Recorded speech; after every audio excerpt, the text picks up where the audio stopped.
1년 동안 혼자서 방구석에 박혀가지고 나만의 뭔가를 쌓아요. 그게 뭔가를 만드는 시간일 수도 있고, 아니면 혼자 고민하고 방황하는 시간일 수도 있고, 아니면 뭔가 정보를 잔뜩 습득하는 시간일 수도 있고, 어쨌든 혼자서 몰두하는 시간을 가지거든요. 그리고 그게 어느 정도 이제 지나고 나면은 세상으로 나가야겠다는 그런 때가 오는 것 같아요. 그러면 이제 나가서 사람들을 막 만나기 시작하거든요. 그러면은 활동을 제한을 두지 않고 한계를 딱 정해놓고 하는 게 아니라 생기는 기회마다 모든 곳에 발을 얹으면서 다양한 것들을 하거든요. 처음에는 이제 방구석에 있다가 나오니까 그런 것들이 정말 재밌고 그래서 이제 막 하게 되는 거예요. 근데 그러다가 시간이 지나면은 당연히 이 모든 걸 다 잘 해낼 수 없으니까 부대끼기 시작해 하거든요.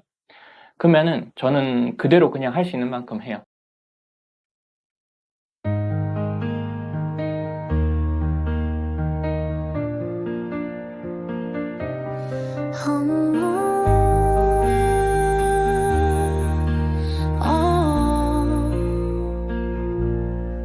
넘어진 걸음도 괜찮아, 흔들리는 나도 괜찮아.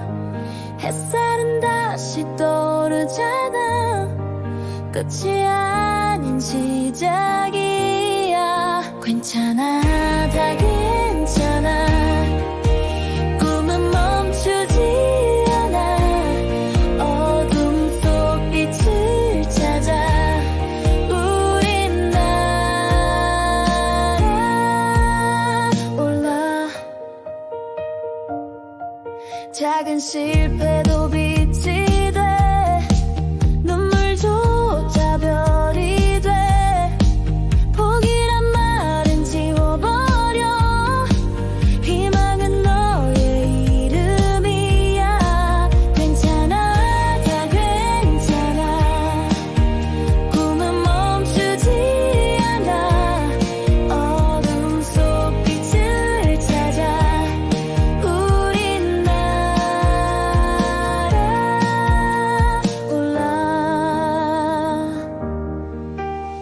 두려움은 지나가는 바람.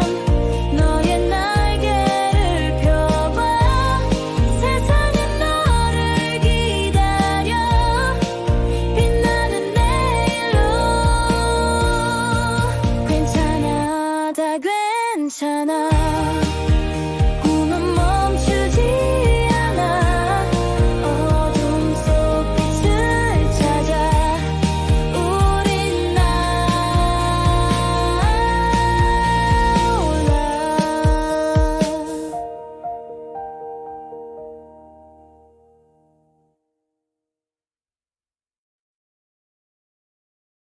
잠시 후 실패를 통해 성장하는 사업 이야기.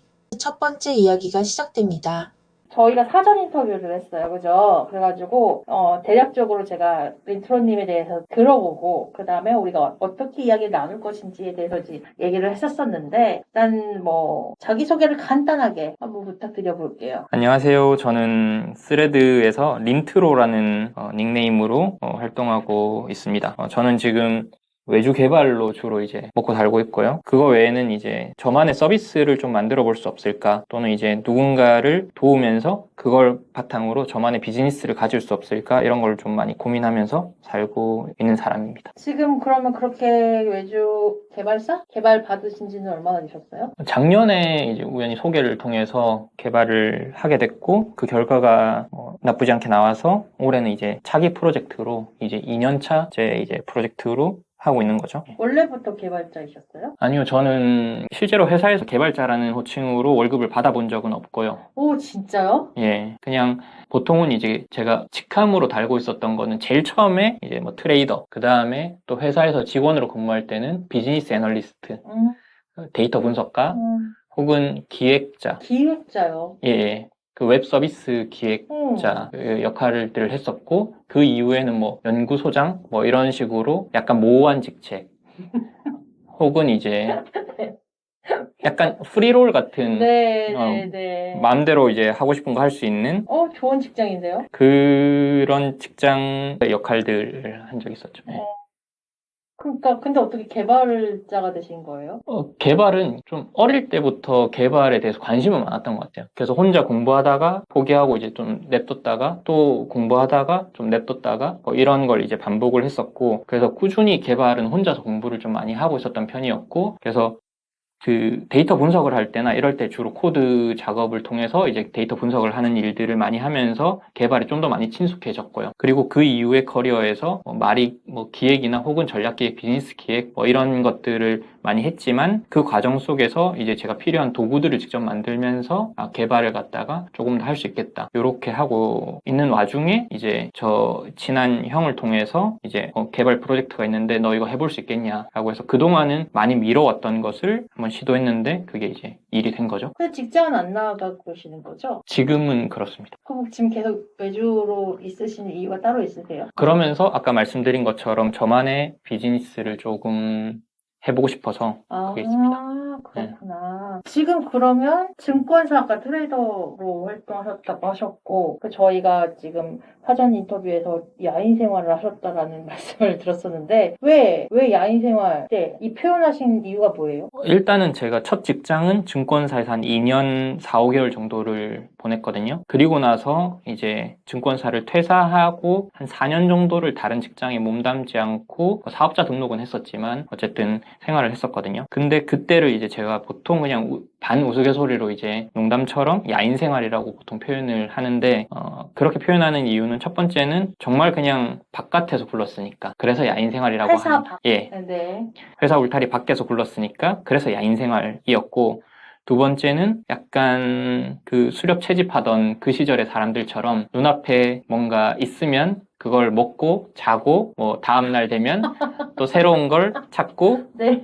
원시적인 그런 느낌인가요? 그렇죠. 원래는 제가 그 전에 공부를 할 때도 그렇고 증권사를 다닐 때도 그렇고 우리가 보통 회사에 처음 들어가면은 뭐 3년 뒤, 5년 뒤, 10년 뒤의 나에 대해서 그려보고 그걸 갖다 롤백해서 이제 지금 나는 그럼 무엇을 해야 되는지 이런 걸 막 설계하는 시간들이 있잖아요. 그리고 자연스럽게 그렇게 미래에 대해서 좀 생각해보는 그런 거에 익숙해졌던 것 같은데, 이 야인 생활 시기를 지나면서 저는 좀 과거는 거의 생각 안 하게 되고 완전 좀 초현실에 그냥 딱 집중을 하게 되고 미래도 거의 생각을 안 하는 삶을 살게 된 것 같아요. 그 이후로. 그래서 좀 완전 생의 어떤 그 시야의 이 프레임 자체가 굉장히 좁아진.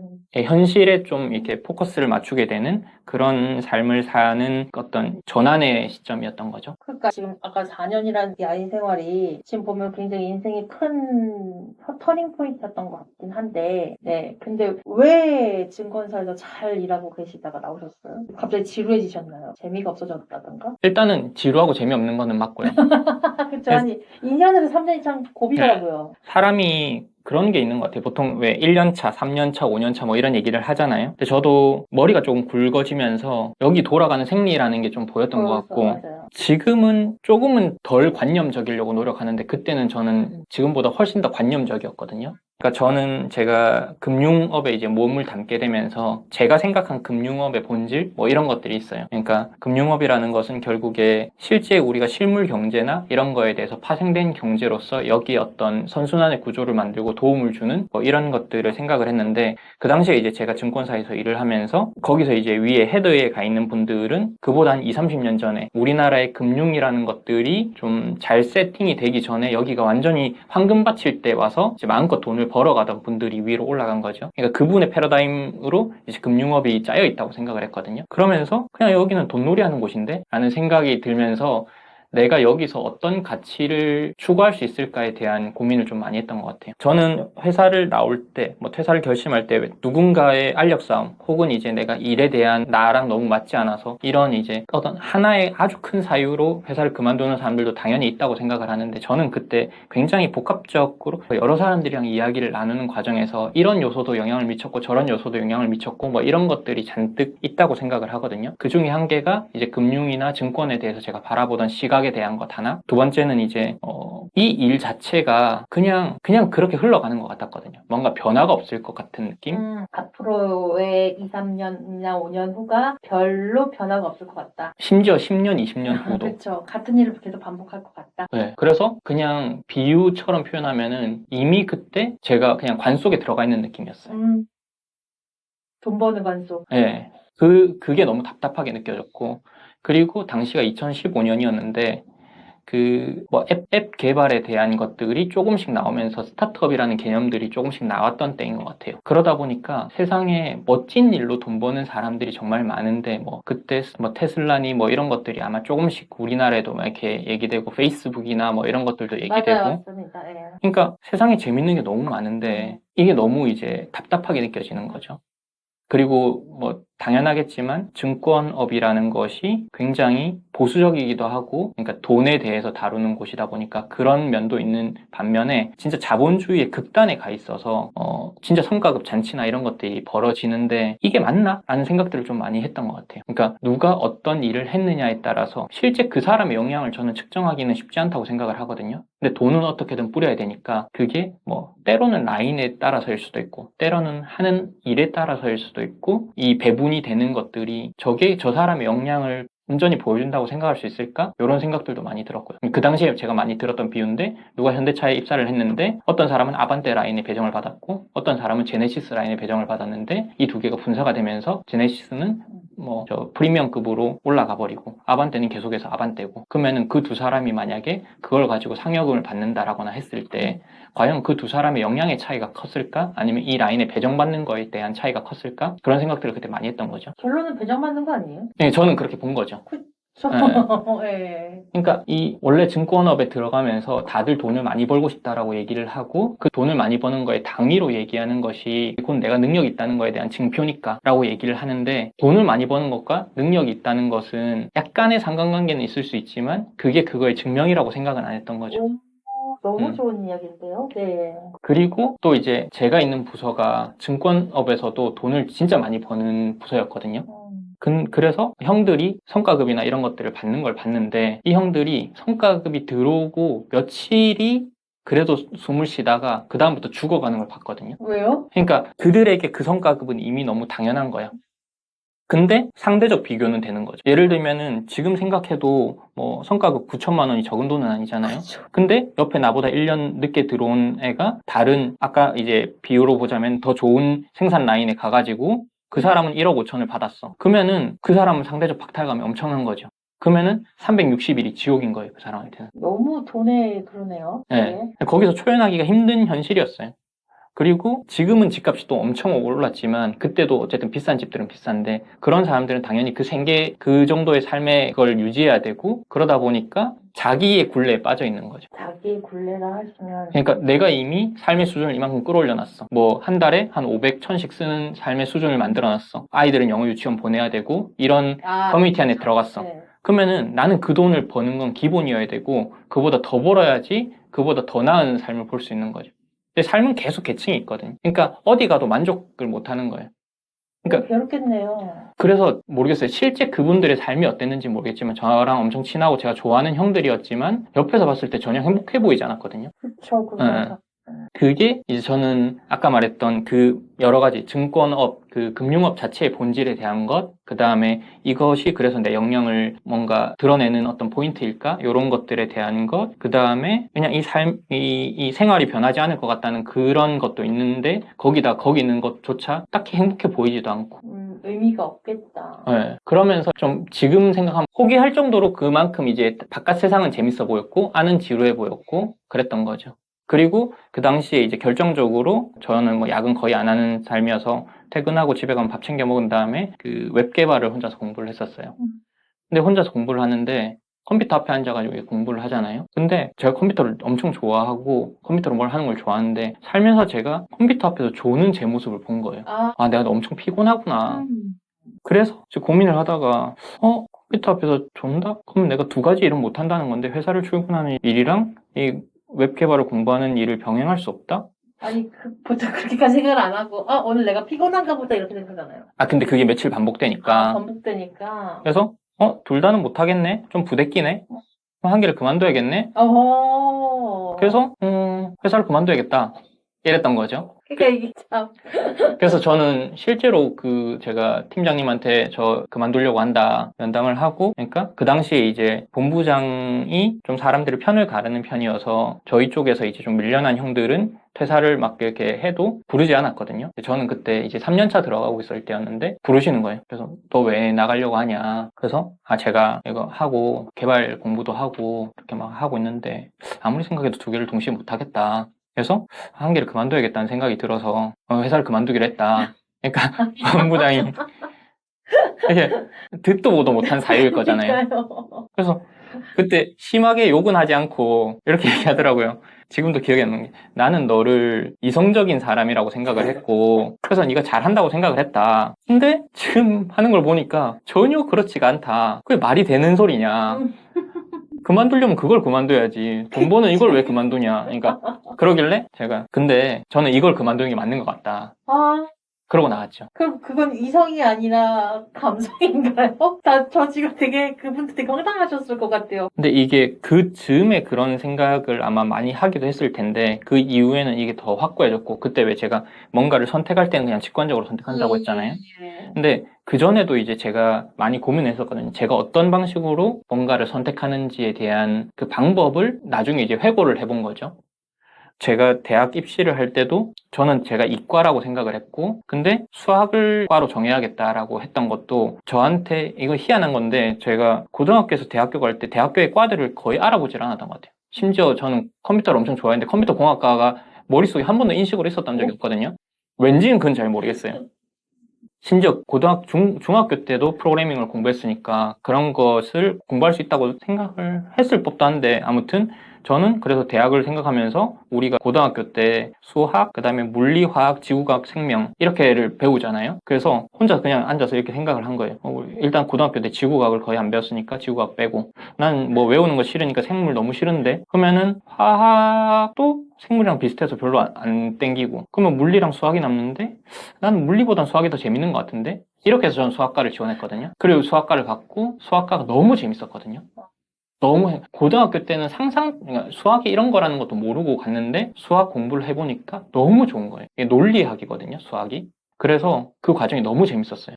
그래서 저는 수학과를 다니면서 당연히 내가 박사까지 하겠구나 라고 생각을 했어요. 근데 뭔가 중간에 이제 군휴학이나 이런 걸 하고 좀 여행을 오래 다니고 뭐 이러다가 난 세상 나가서 사람들 만나는 거 너무 좋은데 상아탑 속에 나는 10년 동안 못 있겠는데 그 생각을 한 거죠. 그리고 갑자기 진로를 바꿔가지고 금융을 공부하러 석사를 간 거예요. 그러니까 이 변화가 네. 굉장히 뭔가 스펙타클하잖아요, 지금. 네. 전혀 생각하지 못했던 것들로 가는 거잖아요. 네. 그러니까 아까 말씀 직관적으로 그냥 선택을 그냥 하신다라고 말씀하셨는데 이 직관적인 그냥 선택은 언제부터 그렇게 하시기 시작한 거예요? 이게 제가 이제 회고를 하면서 그런 걸 이제 되돌아왔다고 했잖아요. 그러면서 그 금융을 선택했던 것도 대학 후배면서 거기 대학원 동기인 이제 동생이 있는 기숙사로 돌아가는 길에 야, 너 대학원 뭐 졸업하고 뭐 할지 생각했냐?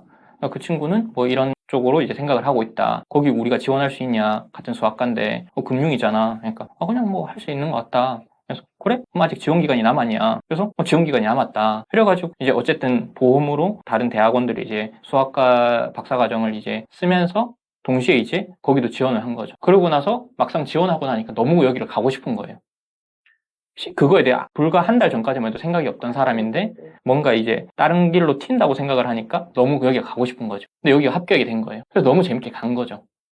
그러면서 이제 저는 금융 쪽으로 왔거든요. 그래서 이제 회사를 그만둘 시점에도 그렇고 제가 그런 선택들에 대해서 딱 단추해보다 보니까 언제부터 했는지 모르겠는데 저는 계속 그렇게 선택을 하고 있었고 그 와중에 이제 고민은 했을 수 있겠죠. 근데 그렇게 사실 보면은 말도 안 되는 방식으로 선택을 했는데 저는 그 다음 과정이 다 너무 좋았거든요. 그러니까 이게 선순환이 된 것 같아요. 그러니까 좋았다라는 거는 내가 선택을 그냥 이렇게 직관적으로 내 믿음에 있잖아요. 사실 네. 근거 없이 내가 이것이 맞다라고 느껴서 그냥 선택을 하신 거잖아요. 하고 싶은 거에 이끌림? 그렇게 해서 선택을 했던 것에 그 선택 이후의 삶은 저한테는 너무 행복이었거든요. 만족이었고. 그래서 나는 내 직관대로 따라가면 나는 거기에 항상 만족을 하는구나 라고 하니까 그 다음부터 뭔가를 선택할 때 점점 고민의 그 시간을 많이 줄이게 된 것 같아요. 그러면 그런 상황에서 퇴사를 하시고 지금은 일단 퇴사 후의 계획이 이거를 이제 인테리어 소품 제작 이란 정말 생뚱맞은 일을 하시겠다라고 하시게 된 게 계획에 있었던 일인 건가요? 퇴사를 하자마자 하겠다라고? 원래 퇴사하고 이제 인테리어 소품을 하려고 했느냐? 네. 시기로 봤을 때는 저희 2015년 5월쯤에 일을 그만뒀고 그 다음에 인테리어 소품으로 제조업을 등록했던 건 2017년 4월인가로 기억하고 있어서 원래는 당연하게도 아예 계획이 없었던 일이고 제 인식에도 없었던 일이에요. 일단 제가 퇴사를 하는 시점에 공교롭게도 이제 그 당시에도 몇 가지 이제 바깥 생활들을 좀 시도했던 게 있었거든요. 한 가지가 이제 우연히 만난 사람들을 통해서 지금은 보면은 많이 있는데 스마트 플러그, 막 전기 얼마나 되는지 그런 걸 계측하고 앱으로 그 전기를 차단하고 뭐 이렇게 하는 그런 플러그, 콘센트에다 이렇게 꼽는 그런 거를 가지고 스타트업 공모전 같은 데 가보자라고 해서 팀이 하나 결성이 된 적이 있었거든요. 그게 그때는 없었던 거고 개발을 하겠다, 뭐 아이디어 상품 이런 개념이었나 봐요. 외국계는 있었을 수 있을 것 같은데 우리가 그런 거 쓰거든요. 예, 그 당시에는 이게 생산 단가 대비 사람들이 이걸 몇만 원씩이나 내고 살까라고 생각해서 저희도 이제 하다가 중간에 약간 엎었는데 그런 아이템으로 시도를 했던 게 있고 그와 동시에 제가 어떤 이제 지금은 없어졌는데 직장인들의 오프라인 동호회 같은 공간에서 여러 가지 활동들을 좀 했었어요. 그래서 거기서 결국에 스타트업 공모전에 나가려는 그 팀을 만난 것도 그 모임에서 이제 알게 된 그 인맥들이랑 이제 만들어졌던 팀이었고, 그다음에 거기서 2015년은 정말 재밌게 놀았어요. 재밌게 논다는 게 막 이제 대학생도 아닌데 거기서 만난 사람들이랑 MT를 1년에 한 4번쯤 가고 거기서 만난 사람들 중에 뭐 개발 공부도 당연히 같이 했고 아무튼 그런 모임들을 그 안에서 많이 했어요. 그 하는 과정 속에서 이제 자기만의 에세이를 쓰고 이런 친구들 그 모임이 있어가지고 우리끼리 글 쓰는 모임을 했는데 또 글 쓰는 모임에서 결과물이 없고 맨날 그냥 글만 쓰고 돌려보고 뭐 그냥 얘기만 하고 끝나고 이게 너무 아쉬워서 그러면 결과물을 만들자. 그때 저는 이제 계속 생산적으로 논다는 거에 엄청 꽂혀 있었거든요. 네. 그래서 이걸 결과물 만들자 이래가지고 사람들을 모았어요. 그래서 10몇 명을 모았던 것 같아요. 그래서 1인당 작게는 2편에서 많게는 5편 정도. 본인이 모았어요. 제가 약간 뒤늦게 들어갔지만 그 모임에서 결과물을 내자고 이제 끌고 가긴 했던 거죠. 그 안에서 이제 그림이나 일러스트레이터로 이제 할 수 있는 친구들이 또 한 대여섯 명 있어서 그 친구들이 거기다가 사파를 그리거나 책을 편집을 해가지고 다 같이 책을 편집해서 한 200페이지 정도 되는 책을 자비로 이제 만든 거예요. 그때 막 독립출판 서점 이런 것들이 막 여기저기 보이기 시작할 때였는데 그래서 그런 데다가 이제 납품도 해보고 이런 걸 해본 거죠. 그러고 나서 책 만드는 거 너무 재밌다. 저 이제 옛날부터도 책을 한 번은 써보고 싶다. 소설 같은 걸 써보고 싶다. 이런 생각을 했었어서 출판사를 그럼 등록하자. 그래서 그 인원들을 데리고 독립출판을 만든 거예요. 그래서 이제 1년을 이제 어떤 책을 만들까에 대한 회의들만 엄청 했는데 그때는 자율성과 약간 이제 의욕적으로 참여하기를 계속 유도하는 그걸 했는데 그걸 결국에 잘 못한 거죠. 그래서 결국에 책을 한 권을 만들지 못했어요. 직원처럼 있는 게 아니라 공동 창업자 같은 개념인 건가요? 그냥 개인 사업자로 내긴 했는데 그냥 팀원이라고 생각을 했죠. 본인이 사업 네. 대표이고? 네, 내가 책을 발행하기 위해서 그 당시 이제 증권사를 나오면서 돈이 조금 있어서 한 뭐 500만 원까지 내가 태울 수 있다. 책 한 권 만드는데 그냥 자비 출판으로 하면은 적게 하면 몇십만 원에서 돈 100만 원으로도 만들 수 있으니까. 그러니까 기획해서 우리 책을 만들자 이렇게 했는데 결국에 결과물이 더 이상 안 나온 거죠. 그래서 그게 흐지부지 되고 있는 와중이었거든요. 근데 또 이제 이렇게 둘러보다 보니까 여러 가지 이제 동시에 관심을 가진다는 말씀하셨잖아요. 저도 이제 또 재밌는 게 없나 이렇게 막 찾아보는데 그때 한창 3D 프린터 뭐 CNC 조각기라고 해서 컴퓨터에 수치나 뭐 도면 같은 걸 넣으면은 이제 기계가 뭔가 이렇게 막 깎아주는 이런 걸로 이제 제품을 만들 수 있는 뭐 또는 레이저 커팅기 뭐 이런 거 메이커라는 활동들이 굉장히 해외로부터 막 유행을 하고 있었어요. 내가 원하는 걸 직접 만들 수 있다. 그렇죠. 네, 그런 컨셉으로. 그래서 학교에도 그런 게 보급되고 교육용으로 그리고 서울시에서도 이제 메이커 공간들을 이렇게 만들었어요. 그래서 그런 장비들을 서울시 예산으로 하고 그럼 시민들이 와가지고 일정 교육을 받으면은 예약해서 그런 장비들을 무료로 사용할 수 있고 거기를 이제 기웃기웃거린 거죠. 그러면서 너무 재밌어 보이는 거예요. 그리고 제가 원래 이제 증권사에 있을 때부터 그 아까 금융업의 본질에 대해서 생각을 하다 보니까 손에 잡히는 실물 경제, 그러니까 뭐 제조라거나 내 손으로 핸들링할 수 있는 거에 대한 관심이 많았었거든요. 그게 딱 맞아떨어지면서 거기서 뭔가 만드는 거에 대해서 이제 이것저것 시도를 해본 거죠. 그러다 보니까 재밌네. 이거 출판 이거는 이제 더 이상 나도 좀 흐지부지 되고 있고 그러니까 한창 이렇게 돌아다니면서 막 이거 만드는 데만 뭐 도면 그리고 만들어보고 나무 깎아가지고 뭐 만들어보고 뭐 이런 거 하다 보니까 재밌는데 근데 그렇게 해가지고 그냥 제조업으로 바꾼 거죠. 근데 어쨌든 그 많은 무리 중에 다른 사람이 사업자를 낼 수도 있었잖아요. 제가 하자고 한 거니까.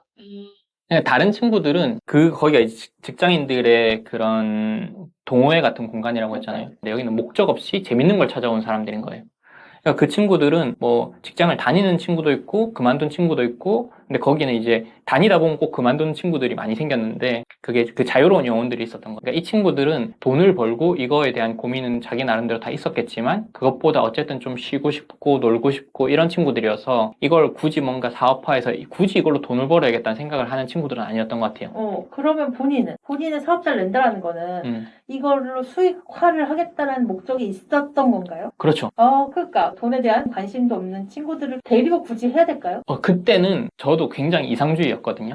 오케이. 지금은 그래서 그냥 그렇게 팀으로 뭔가를 하자는 거에 대해서 약간은 뭐 그냥 아름다운 얘기 정도로 그냥 하고, 저는 실질 이제 액션 플랜에 좀 더 많이 관심을 가지는데 그때는 회사를 다니다가 처음 나왔고 그게 어떤 식으로 해야 되는지, 그리고 심지어 저는 과도 이제 수학과 나오고 그래서 그냥 아름다운 세상을 생각했어요. 모두가 각자 재밌는 일을 하는데 그거를 한데 모으면은 이게 부가가치를 생산해서 돈이 벌리면은 그걸 아름답게 나누고 그렇죠. 네. 그렇게 하면 생계가 해결되고. 맞아요. 그런 생각을 아무래도 초보 사장들은 안 겪어봤고 회사를 다니기밖에 안 했었으니까 아예 처음부터를 우리가 설계해 본 적이 없기 때문에 저도 똑같은 일을 겪었습니다. 네. 예전에 린트로님 스레드에 가서 제가 댓글을 다룬 적이 있는데 이 사건, 그 졌다에 대한 그 사건을 5개로 써서 작성을 해주셨잖아요. 제가 이렇게 물어봤어요. 생계에 문제가 있다고 했을 때 졌다라고 느꼈다 하면 그때 실패했다는 감정을 가지고 뭔가 도전했냐 이런 식으로 이렇게 그때 실패했다는 감정이냐고 그랬죠. 그래서 제가 마지막에 포기했다는 뜻이 실패했다라는 거구나라고 이제 물어봤었어요. 포기하다라고 하면 보통 사람들은 실패라고 기억하잖아요. 그러니까 그때는 그래서 제가 여기 밑에 포기에 대해서도 깊이 생각을 안 했던 게, 그러니까 포기를 생각을 안 했다고 말씀을 하시긴 하셨어요. 왜냐하면 뭔가를 도전한다고 생각을 안 하고 그 시간들을 보냈으니까 내가 뭔가를 포기한다는 것도 명료하지 않은 거죠. 근데 이제 지나고 보면은 그때 나는 내가 그냥 재밌다고 일컬을 수 있는 어떤 일들을 통해서 생계를 유지하고 싶었구나. 근데 왜 우리가 뭔가 도전을 한다고 하면은 내가 이 아이템으로 회사를 만들겠어, 또는 이제 무인 옷장사를 만약에 하신 거를 예를 들어서 설명을 드리면은 내가 가게를 여는 순간 얘가 마이너스가 나지 않게 해서 얘로 수익을 얻고 지속 가능하게 만들겠어가 도전인 거잖아요. 그래서 그걸 못했으면은 계속해서 이제 실패 쪽으로 가고 있는 건데 그걸 갖다가 내려놓는 순간이 포기가 되는 거고 이제 나는 이걸 더 이상 운영을 못하겠어, 이걸 접어야겠어가 이제 포기의 순간으로 생각할 수 있는 거잖아요. 근데 저는 그 당시에도 명확하게 이 아이템으로 나는 요만큼을 찍어야겠어 요런 게 아니라 생계라는 거는 계속 이어지는 거잖아요. 그러니까 뭔가 내가 삶을 포기한 건 아니니까, 생계를 포기한 건 아니니까 포기라는 생각을 안 했던 거죠. 그냥 단지 이 일에서 다음 일로 넘어가고 다음 일로 넘어가는 거라고, 그 과정이라고만 생각했던 거죠. 그러니까 그럼 그때도 생계가 따로 있었던 거죠? 아니 그리고 그걸로 이제 생계가 안 되니까 그 다음에 취업을 하면서 생계를 해결을 했죠. 근데 그때 그러면 하고 있던 인테리어 소품을 만드는 일을 접은 건 맞죠. 거기서 이제 그걸 그럼 포기했냐라고 하면 포기한 거죠. 포기한 거죠. 그렇죠.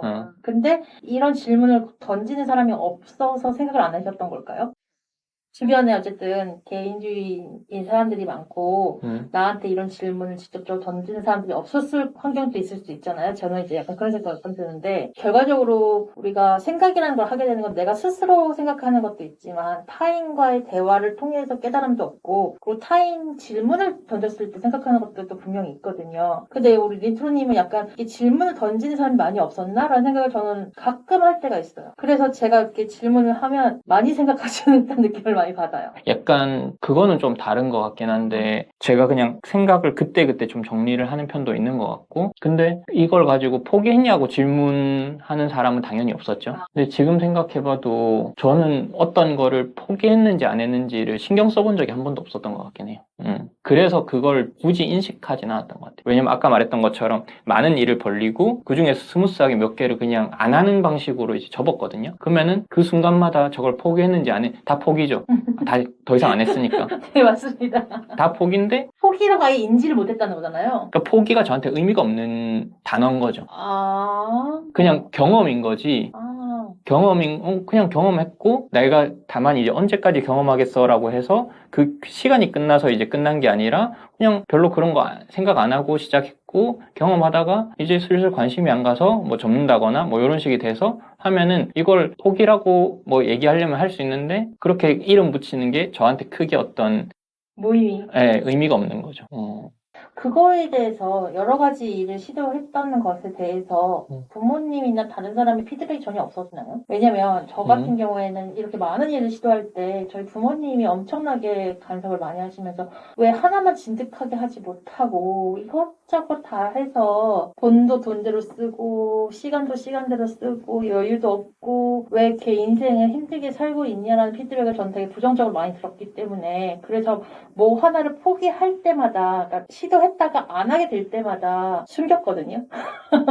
하고 있는 것처럼 속인다든가 숨겼어요. 왜냐면 내가 포기했다라는 게 들키는 순간 피드백이 안 좋게 또 들어올 게 뻔하니까 저는 그랬던 거거든요. 그래서 저한테 있어서 포기는 굉장히 큰 의미여가지고 뭔가를 시도할 때 포기할 것 같은 건 이제부터는 안 시도하게 되더라고요. 해보고 말지가 아니라 해봤으면 이거에 대한 결과값까지 꼭 보고 나와야 돼가 이제 저는 약간 잡힌 거죠. 왜냐면 주변 사람들한테 할 말이 있어야 되는 거예요. 지금 린트로님을 봤을 때는 약간 그렇게 시도하다가 말아도 아무도 얘기해 주시는 분이 없었나? 피드백을 주시는 분이 없었나? 아니면 부정적으로 바라보는 사람이 없었나? 대부분이 긍정적으로 바라보셨나? 뭐 이런 저는 개인적 호기심이. 그건 있는 것 같아요. 저도 이제 이거는 이제 다른 친구들을 볼 때 저는 가까운 친구도 1년에 몇 번 안 보거든요.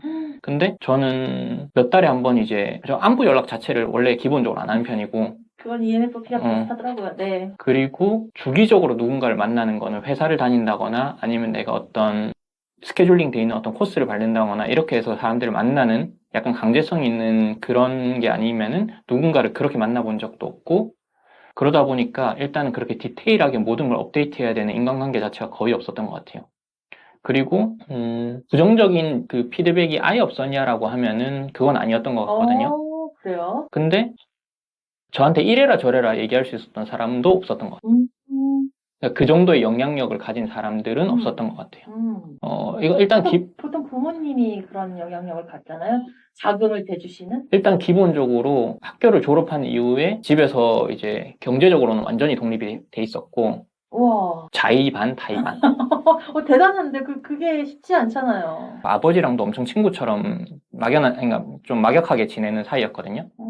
그래서 아버지도 그냥 저를 있는 그대로 존중하고 인정해주는 편이었고, 아무튼 그렇게 지내다가 아버지가 이제 뭐 사업을 하시고 이랬는데 많이 힘들어지고 하니까 경제적으로 일단은 지원을 받을 수 없는 상태였고, 근데 그 전까지 아버지가 이제 저를 지원해 주실 수 있을 때는 저는 또 한편으로 거리낌 없이 아버지한테 받았거든요. 그리고 지인들한테도 뭐 그런 얘기 많이 하잖아요. 부모님한테 계속 용돈을 받아 쓰는 게 맞냐, 뭐 아니면은 뭐 이만큼 하는 게 맞냐, 뭐 이런 걸 하는데, 저는 부모님이랑 너무 편해서 그렇게 생각을 했는지 모르겠는데, 아니 부모님 살아 계시고 경제적으로 능력이 되시는 거면은 어차피 나중에 받을 돈인데 지금 갖다 쓴다고 생각하고 마음 편하게 써라. 저는 약간 그런 주의였거든요.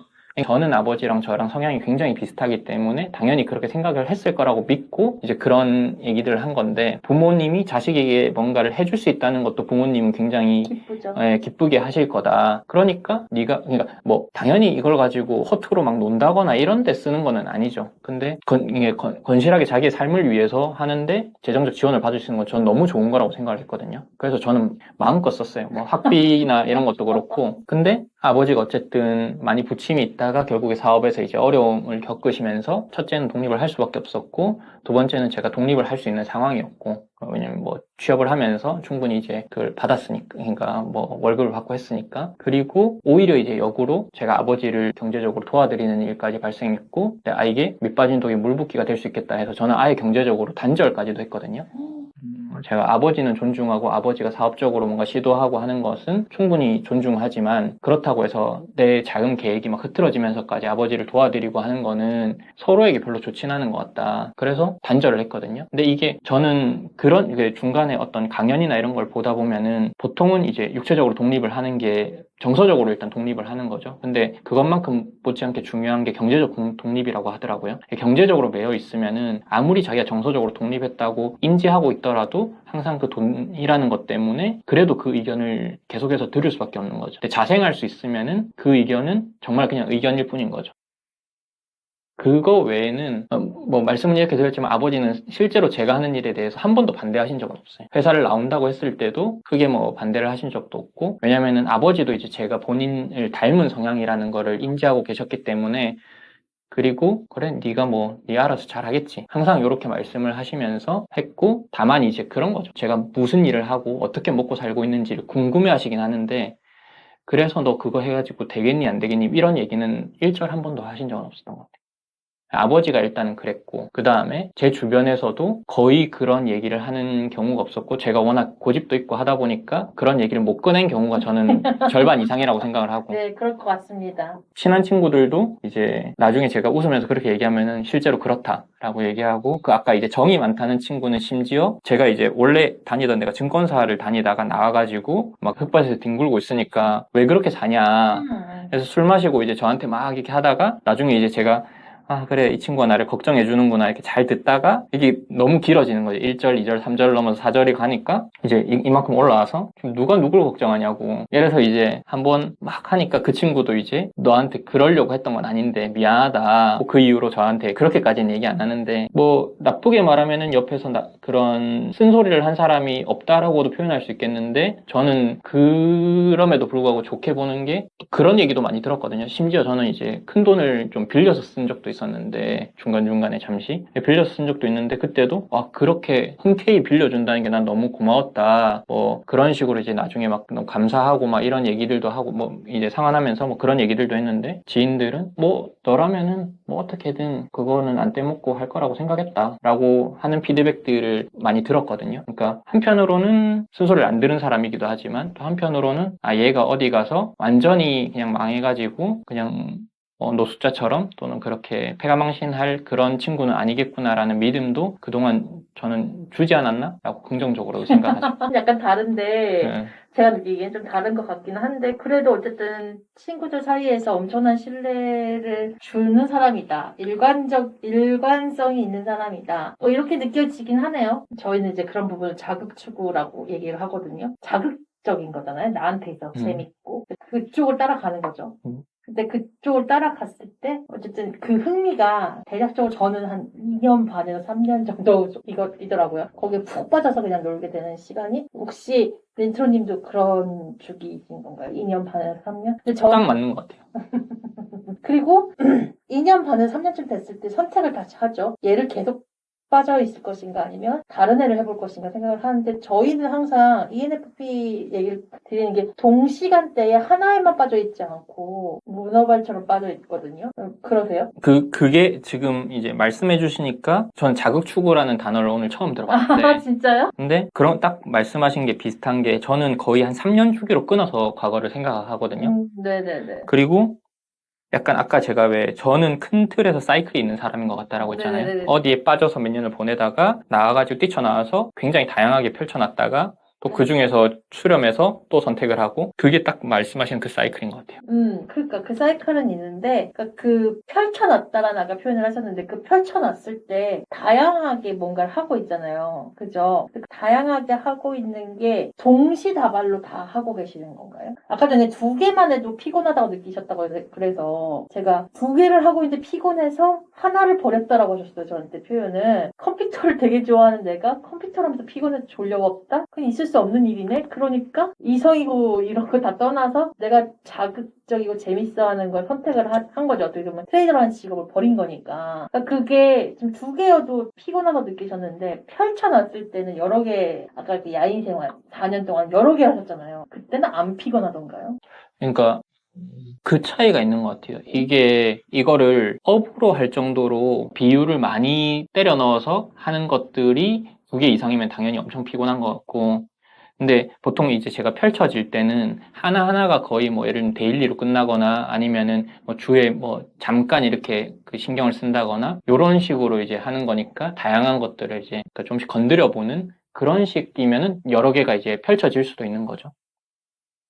그러면 지금 생각하시기에는 어쨌든 트레이더라는 직업은 굉장히 많은 에너지를 쏟아야 되는 직업이고, 거기에 이제 컴퓨터로 하는 것 그러니까 외주 개발 같은 그러니까 공부하는 것들도 굉장히 캐파가 크고 에너지를 많이 써야 되는 거라서 두 개를 같이 양립할 수 없다고 판단하신다는 거죠?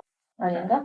조금 정확하게 정정을 하면 트레이더 일에는 오히려 제가 설렁설렁 해야지 라고 생각을 했거든요. 트레이더를요? 네. 아, 그렇게 했는데도 이게 졸리다는 걸 보면서 제가 그 양립할 수 없다는 게 결국엔 저는 시간의 문제가 가장 크다고 생각을 하는데 저는 에너지랑 시간이 등가라고 생각을 해요. 그쵸, 등가죠. 그래서 내가 아무리 이 일에 의욕적이지 않고 굉장히 수동적이더라도 내가 거기서 하루에 최소 한 8시간, 9시간 보내잖아요, 회사에서. 그러면 그 시간에 달하는 만큼의 에너지는 반드시 뺏긴다고 생각이 든 거죠. 그쵸, 예. 그런 점에서, 이거는 음. 8, 9시간 아니면 보통 9시간에서 10시간 정도 되니까 그 시간을 딴 데다가 내가 아무리 거기서 에너지를 지키고 돌아와도 9시간 풀 에너지가 다 뺏기고 오는 거랑 저는 이거는 내가 지킬 수 없구나 라는 생각을 한 거죠. 그래서 제가 나중에는 내가 얼마나 집중할 수 있는지를 시간 단위로 체크해 본 적이 있었거든요. 근데 하루에 진짜 내가 컨디션이 좋을 때는 진짜 중간에 화장실 가는 시간 이건 다 빼고 휴대폰 하는 시간 다 빼고 그냥 딱 집중해서 하는 시간만 해서 6시간이 거의 맥스더라고요. 진짜 오늘 컨디션이 너무 좋아서 8시간씩 만약에 일을 하잖아요. 근데 그 8시간 하면은 실제로는 자리에 앉아있는 시간은 거의 한 12시간 되거든요. 밥 먹고 이렇게 중간에 휴식 시간 조금씩 있으니까. 근데 그 8시간을 집중하고 나면은 하루 이틀 정도밖에 그렇게 못하고 그 다음날 바로 한 4시간 이하로 줄어들더라고요. 그러니까 가장 저는 좋은 거는 집중해서 일하는 게 거의 4시간 정도가 아주 그냥 기본값이라고 생각을 하고 6시간도 진짜 컨디션이 좋을 때고 2시간도 허다하다고 생각을 하거든요. 근데 그러면 회사에서 나는 집중을 안 하니까 9시간 있어도 괜찮겠지라고가 아니었던 거죠. 저는 그거는 지금도 사람들이 다 비슷하다고 생각을 하거든요. 그래서 커커니님이나 이런 분은 진짜 대단한 게 회사에서 어쨌든 9시간이라는 에너지를 다 뺏긴 다음에도 2-3시간씩 뭔가를 더 하는 거니까 그건 진짜 대단한 거긴 한데 어쨌든 대부분의 사람들은 뺏긴다고 저는 생각을 해요. 잡혀 있으면. 직장에서든 뭐 사업이든 자기가 해야 되는 일을 해야 되는 그러니까 정해진 시간만큼 해야 되는 사람을 거기에다가 에너지를 뺏긴다 네. 라고 생각한다는 거죠. 네. 물리적으로 시간이 들어가는 만큼 에너지는 반드시 뺏긴다. 그렇죠. 네. 그러니까 지금 말씀하신 부분에서 제가 정정을 받아야 될 부분은 어쨌든 직장인은 뭐 9 to 6라는 그 개념이 있으니까 그 시간은 어쨌든 앉아 있어야 되니 내가 일이 없든 일이 있든 상관없이 그냥 그 시간은 우리가 출근해서 앉아 있어야 되니 그것에 대한 기회비용 같은 생각이 들어서 이걸 버리는 걸 선택하셨다라고 이해하면 그렇죠. 될까요? 네. 네, 알겠습니다. 일단은 그렇고 제가 지금 잠깐만 봐도 카페 매니저도 하시고 개발 스터디도 하시고 별의별 진짜 완전 극과 극 전혀 연관고리가 없어 보이는 일들을 참 많이 하셨어요. 근데 이게 지금 어쨌든 생계라고 아까 전에 사업하실 적에 수익화를 생각하셨긴 했는데 이상주의적으로 멋진 미래를 꿈꾸면서 하긴 하셨다고 어쨌든 간에 결과는 생계 유지가 안 될 정도가 수익성이 없었던 거잖아요. 그럼 생계가 그 퇴사하고 나온 퇴직금만으로 그냥 버틸 수 있을 때까지만 버티신 거예요? 4년은? 아니죠. 그래요? 네. 다음 질문이 인생의 전환점이라고 말씀하셨던 부분 저랑 정말 많이 얘기했던 부분이기도 한데 제가 이거를 사전 인터뷰에서 들었을 때 무슨 생각이 들었냐면 아니 이분 여태까지 티처럼 얘기해놓고 왜 이 부분만 이렇게 포근한 토요일 아침 그 순간 이러면서 저한테 감성 가득하게 말씀하셨지라고 진짜 이거 보면서 이분 ENFP가 맞는 것 같은데 라는 생각을 진짜 많이 했어요. 특히 저한테 과거에 대해서 부정도 긍정도 생각하지 않아요 이렇게 말씀하셨는데 이 순간이 뭐길래 이 순간만큼은 굉장히 무슨 소설책 읽듯이 저한테 표현을 해주셔가지고 이게 정확히 어떤 의미인 거죠? 이제 못 들으신 분들을 위해서 그때 표현을 다시 한번 해주시겠어요? 그러니까 살면서 그 순간에도 그렇고 시간이 지나서도 그렇고 약간 슬로우가 걸리는 것처럼 그 공기의 질감과 이런 게 모두 기억되는 순간이 있잖아요. 저도 많은 장면들을 막 기억하진 않지만 그때가 그냥 어렴풋이 기억나는 장면이 그런 거예요. 이렇게 제가 있고 개발 스터디를 빙자한 커피책 같은 그런 시간들을 매주 그냥 토요일마다 이렇게 가지는 형님이 있었는데 그분을 이렇게 마주하고 있었거든요, 카페에서.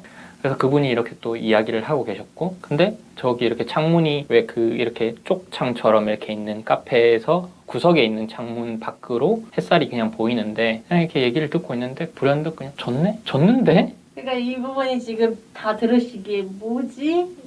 졌다라는 게 뭐지라고 할 것 같은데 좀 부연 설명을. 네. 무슨 대화를 나누다가 그런 생각이 드셨는지. 일단 그 대화는 전혀 기억이 안 나요. 근데 진짜요? 네, 그 상황적으로 봤을 때 제가 이제 인테리어 소품으로 제조업으로 바꾼 지 약 한 2년 정도가 되는 시점이었던 것 같아요. 근데 첫 회사를 2년 4, 5개월 정도 다니고 밖에서 이제 그때가 막 야인 생활의 끝무렵 4년 정도가 지난 때였으니까 그냥 우리가 단순히 계산해봐도 그렇잖아요. 증권사가 아무리 돈을 많이 벌어도 신입사원들한테 주는 돈이라는 거는 한정적일 것이고 그러면은 2년을 벌어가지고 속된 말로 6년을 먹고 살았다는 얘기인데 말이 안 되잖아요. 말이 안 되죠. 한 달 벌어서 3달을 산다는 게 심지어 저는 퇴사하고도 증권사의 지출을 거의 유지하고 있었거든요. 그런 관념이 크게 있진 않았어요. 그래. 내가 쓰는 거는 그냥 다 필요에 의해서 쓰는 거일 거다라고 생각을 하면서 그냥 살았던 것 같아요. 그러니까 당연히 금전적으로는 굉장히 마이너스였고 그 마이너스라는 게 진짜 실질적으로 어디 막 대출도 끌어다 쓰고 이러면서 지금 생각하면은 얘 진짜 미쳤네? 라는 생각이 드는 그런 선택들을 하면서 살았어요. 그래서 금전적으로 아예 그러면 걱정이 없었냐 하면 그건 아니었죠, 당연히. 다음 달 월세는 어떻게 낼까 이런 생각들을 매번 했는데 어떻게 해결이 되길래 그냥 약간 회피하면서 살았던 것 같아요. 근데 그런 와중에 이제 진짜 이러다가 저 개인회생 신청을 하겠는데 이 생각까지 온 거예요. 진짜 실패인데요, 그 정도면? 그렇죠. 금전적으로는 그렇죠. 이게 실패인데요? 근데 제가 원래 인테리어 소품을 할 때도 아까 말씀드린 것처럼 뭔가 대단한 걸 이뤄보겠다고 한 게 아니었기 때문에 그리고 그 전에 책을 만들었던 그 기조 그대로였거든요. 내가 재밌는 걸 하되 나는 그걸로 먹고 살 수 있는 사람이었으면 좋겠다. 그 생각을 강하게 하고 있었어요. 그러니까 인테리어 소품으로 일가를 이루어야겠다는 게 아니었기 때문에 이걸로 돈을 벌고 못 벌고가 지금 엄청 크게 중요하게 다가오진 않았던 거죠. 이제 그런 시기들이 계속 이어지고 있는 상태에서 이 날이 온 거예요. 그래서 이제 토요일 날 이렇게 앉아 있는데 계속 머리 한켠엔 그게 있었겠죠. 이번 달엔 또 어떻게 하나 또는 돈은 어떻게 벌어야 되나 그렇게 있는데 그냥 불현듯 졌네? 졌네? 응? 졌구나. 뭐지? 약간 이런 생각이 든 거예요. 그러니까 이거는 이렇게 마주한 사람에게만 제가 표현할 수 있는 것 같은데 왜냐면은 졌네 졌어는 보통 우리가 보는 맥락은 게임이나 또는 어떤 승부에서 완전 주저앉아가지고 막 패배감에 사로잡혀가지고 이게 읊조리는 말일 수밖에 없잖아요. 근데 저는 진짜 그런 생각은 아니었고 약간 허탈했어요. 웃기기도 했고 이 느낌 뭐지? 나 지금 진 건가? 약간 이런 거였죠. 근데 뭐에 대해서 졌다는 생각이 별로 안 들었던 거예요. 근데 그냥 자연스럽게 나 지금 진 거 같은데요? 약간 이런 식으로 이제 이야기를 앞에 분한테 또 하고 방금 그런 생각이 들었어요. 아마 그런 식으로 그 이후에 약간 얘기를 했던 것 같아요. 그리고 집에 와서 그냥 이걸 정리하고 취업을 해야 되는구나가 된 거예요. 엄청난 깨달음으로 연결이 됐네요. 그렇죠. 회피하고 있던 걸 마주했다고 보는 게 맞는 것 같아요. 즉시. 예. 그래서 이제 제가 이걸 갖다가 나의 실패의 경험이다 라고 이제 적시를 했던 이유가 그건데 저는 계속해서 뭔가에 대한 도전이라는 그런 구체적인 걸 지정하지 않았던 것 같아요. 왜냐하면은 거기에서 내가 달성하지 못할 수 있다는 그런 불안감이나 그게 너무 싫었던 것 같아요. 그래서 아니야 나는 그냥 내가 재밌는 거 하면서 하다가 돈 벌 수 있는 그런 아주 심적으로 불안하지 않고 불안정하지 않고 좋은 상태로 계속 하면서 돈도 버는 아름다운 상태를 계속 만들어 갈 거야. 그럴 수 있을 것 같아. 안 돼도 어쩔 수 없이 난 그렇게 막 열정적으로 치열하게 뭔가를 도전한 건 아니니까 이건 뭐 안 된다고 해서 내가 뭔가 지거나 뭐 패배한 건 아니야. 내가 못난 놈은 아니야. 그러고 싶었던 것 같아요. 근데 그 순간이 오는 순간 그리고 나중에 그 순간을 돌아봤을 때 그 생각이 든 거죠. 이게 내가 외면하고 회피한다고 해서 얘가 내 얼굴 앞으로 안 튀어나오는 게 아니구나. 되게 시적인 표현인데. 그러니까 내가 고개를 계속 돌려도 얘는 시간이 조금 더 걸릴 뿐이지 더 심각한 상태로 내 앞에 딱 오는 거죠. 현실적으로 와닿는구나 뭐 이런 개념인 거죠. 네. 그러면서 이제 그런 생각을 한 거죠. 이게 뭐 후회다 이런 느낌은 좀 아니긴 한데 그냥 내가 그런 패배하는 사람이고 싶지 않아서 저기가 내 목표 지점이다라고 나에게도 속였구나. 나는 저런 목표 지점을 가진 적이 없어라고 계속 나를 속이고 있었구나. 난 사실 저기를 가고 싶은데. 목표 지점이라는 거는 어느 일정 매출액을 말하는 건가요? 그러니까 뭐 먹고 사는 거죠. 나라는 이름으로 먹고 사는 거죠. 매출액도 아니고 먹고 산다에 그냥 되게 추상적인 개념이었던 거예요? 그렇죠. 뭐 얼마 매출 얼마 이런 것도 아니고 그런 생각은 요즘 말고는 해본 적이 없는 것 같아요. 아, 그게 몇 살 때예요? 지금 나 지금 너무 좀 약간 깜짝 놀라는 게 20대인가요? 그때가 30대 중반 들어갈 때쯤이었죠. 근데 너무 그쵸. 순수한 영혼 같은 생각을 하신 거잖아요. 30대 중반이라고 하시면. 보통 이렇게 사업이란 걸 보통 하면, 그러니까 저는 물론 제 기준이지만, 사업이란 걸 하면 내가 적어도 매출액을 얼마 정도 벌겠어. 뭐, 순수익은 얼마 정도 하겠어. 약간 그런 약간 구체적인 걸 저는 잡고 시작했어요, 사실. 근데 그걸 달성 못했기 때문에 맨날 그걸 괴로워하고 그랬거든요. 근데 아예 지금 들어보니까 그냥 이걸 먹고 살면 될 정도로만 생각하신 것 같아서. 그래서 이게 너무 재밌는 게 최근 1, 2년 사이에 예. 내가 남들보다 한 10년을 느리게 성장하나? 이 생각을 좀 했거든요. 아, 네, 네, 뭔 말인지 알겠어요. 그러니까 심지어 저는 금융을 전공했잖아요. 그러니까 나 지금 이해가 안 갔어, 지금. 그래서 저는 돈이 흘러가는 구조라거나 이런 거에 대해서 엄청 잘한다고 생각을 하고 그렇죠. 심지어 제가 했던 건 금융공학이라고 해서 막 파생상품 이런 걸 다루는 거고 해서 아주 어려운 분야라고 생각을 했거든요. 뭐 그걸 잘했다 이런 게 아니라 그러니까 어쨌든 거기에 소수만 이제 발을 담그는 그런 분야였는데 금융을 했죠. 그리고 저는 이과를 나와서 대학교 때 뭐 생명공학 기본 같은 것도 이제 수업은 들었었거든요. 지금은 또 약간 멈춰서 그렇게 안 하고 있는데 한동안 그런 가계부 같은 걸 열심히 써본 적이 있었거든요. 그래서 개인 재무에 대해서는 이렇게 바라봐야 되는구나. 근데 생각해보니까 그게 20대 처음에 이제 막 회사를 들어간 친구들이 사회초년생들이 재테크를 공부할 때 네. 처음 하던 것들을 네. 저는 내가 그런 쪽의 전공이니까 난 당연히 알고 있을 거야 라고 생각하면서 오히려 거기를 비워놓은 거죠. 그래서 너무 무지한 상태였던 거예요. 와, 새로운 발견이네요. 그렇죠. 그래서 내가 한 10년은 남들보다 금융이. 늦게 출발하는구나. 그게 금융만이 아니라 여러 가지 이제 제가 뭐 이렇게 경험한 그러니까 나는 이걸 당연히 알고 있을 거야 아니었네. 뭐 이런 것들이 몇 개 근데 포인트가 약간 있는 거죠. 그거는 그런 개념인 것 같아요. 이론적으로는 완벽하게 아실 수도 있잖아요. 아니 정확하게는 그런 것 같아요. 그래요? 나는 이거를 조금만 집중해서 보면 이해할 수 있다라고 생각해서 안 펼쳐봤던 것 같아요. 오케이. 너무 정말 중요한 개념이네요. 내가 알 것 같아서 굳이 이걸 펼쳐봐야 되나 이런 얘기를 진짜 많이 하거든요. 재무, 기업, 금융 뭐 이런 거에 대해서 아니까 개인은 훨씬 더 작은 단위니까 그렇죠. 알겠는데 근데 내 삶은 엉망진창이네? 그걸 이제 나중에 한 거죠. 그리고 그 당시엔 다분히 이상적이었고 또 한편으로는 그 증권사를 들어오고 증권사에서 나오기 직전까지 저는 꽤 물론 제 나름대로는 그 안에서도 이제 고군분투하던 시기도 있고 약간의 좌절감도 뭐 있는 시기들도 있었고 뭐 이게 있었지만 사실 생각보다 좀 수월하게 지나가긴 했었거든요. 그러다 보니까 뭐 나는 뭐 잘 하겠지 뭐 밥벌이 정도는 잘 하겠지 그런 생각들을 그냥 무의식 쪽에 좀 많이 했던 것 같아요.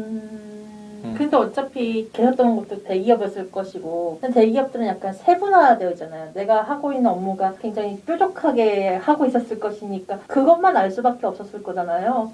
어떻게 보면 그것만 알고 있어서 잘 회사 생활을 잘했던 것뿐이었지 않을까. 그럴 수도 있죠. 네. 근데 막상 사회에 나와서 사업이라는 걸 하게 되면 사업은 한 개만 할 수 있는 현실이 아니라 다 잘해야 되다 보니까 거기서 약간 이렇게 괴리감이 생기지 않았을까 저는 생각을 해요. 저도 사업 처음 시작할 적에 제일 어려웠던 부분이 저는 사실 세금이 제일 어려워요. 세상 돈 벌려고 내가 사업을 하고 있는데 돈 계산이 세상에서 제일 싫더라고요. 힘들어서. 그리고 그런 셈하고 매출액이랑 이익이랑 이런 걸 다 계산해서 결과적으로 세금 문제에서 되게 많이 스트레스 받아 저도 그 부분을 내려놓고 살았거든요. 세무사한테 그냥 맡기는 거죠. 나보다 전문가이고 이번 나보다 더 잘하니까 알아서 잘해주겠지라고 생각했던 게 저는 제 사업에서 제일 실패한 요인이 아닌가라고 생각을 했는데 지금 얘기를 들어보니까 금융에 대해서 잘 알고 어떻게 보면 세금에 대해서 저보다 더 잘하실 것 같은데? 그런 걸 계산하거나 뭐 이걸 뭐 이렇게 정리하는 건 오히려 어렵지 않았어요. 그냥 내가 어떤 그런 관점으로 내 삶을 바라본 적이 없었다는 게 어떻게 보면 큰 차이였던 것 같아요. 그러니까 내가 기업을 볼 때 또는 예를 들면은 이 카페 매니저 같은 거 할 때도 네. 지인이 카페를 운영하는데 그 카페를 비울 수 없으니 네가 알바처럼 해가지고 조금 이걸 맡아서 운영을 좀 매니저 역할을 해달라라고 해서 이제 간 건데 거기서도 뭐 예를 들면 테이블 개수 거기서 객단가 이거 그쵸. 회전율 이런 거 해가지고 지인한테 여기는 지금 이만큼밖에 벌 수 없는 데인데 이렇게 하면은 이거는 카페가 손익분기점을 넘기기 힘들다 뭐 이런 조언들도 막 그 당시에도 하고 있었거든요. 컨설팅 하고 계셨네요? 그러니까 남의 거에 대한 숫자를 들여다보려면 볼 수 있었는데 제 삶은 그렇게 구성되지 않는다고 생각하면서 뭉쳐서 그냥 가져가고 있었던 거죠. 굉장한 인사이트네요. 그렇죠. 나를 객관화시켜서 본다는 게 되게 어렵잖아요. 내 사업을 하고 있으면. 그렇죠. 네, 근데 그거를 어쨌든 하신 거네요, 지금 현재는. 그러니까 정확하게는 이제는 뭐 그거를 조금은 했다라고 볼 수 있는데 그것보다 제가 봤을 때 더 큰 의미가 있는 거는 이제 저는 그 인식의 사각지대라는 표현을 굉장히 좋아하는데 사람마다 그러니까 인식할 수 없는 어떤 지점들이 있다는 거죠. 운전하면서 이제 사이드미러에 안 보이는 사각지대라는 게 있잖아요. 네네. 그러면은 아무리 설명을 하고 해도 그게 와닿지 않는 사람들이 있다는 거예요. 예를 들면은 그런 거예요. 이 카페 같은 경우에 운영하던 지인 같은 경우에는 청결에 대한 기준이 없었어요. 근데 요식업을 하는 데서 청결의 기준은 저는 굉장히 중요하다고 생각하는데 그렇죠. 여기가 더럽다 안 더럽다에 대한 개념이 잘 없는 거예요. 설명을 해줘도 잘 몰라. 왜냐면 그게 눈에 잘 안 보이니까. 그 사람 기준에 예, 예. 네. 그게 그 사람한테 저는 인식의 사각지대라고 생각을 하거든요. 또 혹자는 이제 말씀하신 대로 숫자가 아예 안 보이는 사람도 있을 거고 또 뭐 하여튼 그런 식으로 사람마다 그 맹점이라는 것들이 항상 있다고 저는 생각을 하거든요. 근데 이제 이 순간 그걸 계기로 해서 내가 이 분야에 대해서 좀 이해도가 있거나 이걸 이해할 수 있거나 이게 어떻게 돌아가는지를 내가 충분히 알 것 같다라고 하더라도 그게 나를 바라보고 있을 때는 내가 거기에 맹점이 있을 수도 있겠구나라는 것 자체를 알게 된 게 저한테는 큰 소득이죠. 그러니까 그러면 그 내가 맹점이 있을 수 있다라는 거는 어쨌든 자기 객관화가 완벽하지 않으니까 이거야 뭐 카페는 다른 사람이고 내 일이 아니고 그러니까 완전 타인의 눈으로 바라볼 수 있어서 객관적으로 우리가 평가를 할 수 있는 거잖아요. 근데 지금 어쨌든 내 사업은 내 주관에 대한 평가의 기준이 세워져 있다 보니까 이걸 완벽하게 객관화하기는 조금 어렵긴 하죠. 그러면 지금 그 부분을 어떻게 계산하고 계세요? 이렇게 만나는 거죠. 나랑 똑같네요. 맞아요. 저도 그것 때문에 바깥으로 나오게 된 계기이기도 하거든요. 저는 사실 온라인으로밖에 다 안 하고 있다가 오프라인으로 나와야겠다고 작년에 이제 시도를 이제 한 거예요. 왜냐면 자기 객관화가 너무 안 되더라고요, 정말. 근데 이러려면 어떻게 되냐. 타인한테 이 피드백을 받아야 되는 상황밖에 안 나오더라고요. 조금 아프더라도 제대로 된 평가를 받으려면 내가 타인으로부터의 평가는 미뤄둘 수 있는 부분도 아니고 회피한다고 해서 회피가 되는 것도 아니고 왜냐면 회피를 해버리면 성장이 안 되니까. 그래서 저도 진짜 뼈를 깎는 고통 같은 거를 느끼면서 나는 이거를 반드시 해내려야 내가 다음 단계로 성장을 할 수 있을 것 같아 라고 주변을 막 설득해가면서 지금 저는 이제 가고 있는 방향이거든요. 린트로님도 그러신 상황이세요? 아직까지 막 엄청 아프진 않은 것 같고 아직은 그게 좀 있는 것 같아요. 방어막? 그렇죠. 그러면은 나를 보호하기 위한? 첫 번째는 그런 것 같아요. 만나서 나는 이거 하고 싶어요. 얘기 듣고 그럼 그렇게 하시면 안 되죠. 또는 뭐 이렇게 해야죠. 이렇게 하면은 거기서 이제 제가 생각을 해볼 수 있죠. 이게 이렇게 아니라고 나는 A 더하기 B면은 C라고 생각을 했는데 저 사람은 아니야 A와 B가 있으면은 D가 나와 이렇게 얘기하는 사람이 있으면은 일단 그 구조가 맞는지를 먼저 한번 생각을 해보는 거고 왜냐면 다른 사람의 관점으로 한번 보는 거니까 그리고 내가 진짜 그걸 원하는지도 한번 생각해 보는 거고 그래서 아직은 그 사이에서 어딘가 도망갈 포인트를 완벽히 버리지 못한 것 같아요. 근데 더 이제 적극적으로 하려고는 노력하죠. 그게 이제 덕수님 따라갔던 그런 맥락인 거고 네네네네. 그러니까 이제는 행동하는 사람의 페이스에 내가 맞춰보려고 노력을 하는 거죠. 뭐 예를 들면 네가 그 정도 하려면은 야 뭐 예를 들면 3달 안에 뭐 얼마를 벌긴 해야 돼. 그러면은 난 뭐 그거까지는 원하는 게 아니었어 라고 옛날 같으면 얘기하고 그 사람이랑 이제 점점 불편하니까 멀어진다고 했으면은 이제 지금은 50만 원 벌어야 된다고? 그러면 어떻게든 해야 되네? 약간 그렇게 하려고 이제 하는 거죠. 근데 그 사이에서 아직도 그 왔다 갔다 하는 것 같아요. 근데 그 과정 속에서의 어떤 민망함이나 이런 게 있잖아요. 부끄럽고 나 저 아직 완두콩 1개밖에 못 들고 왔어요. 약간 요럴 때 민망함을 더 드러내려고 지금 노력을 하는 거죠. 와 많이 바뀌었네요.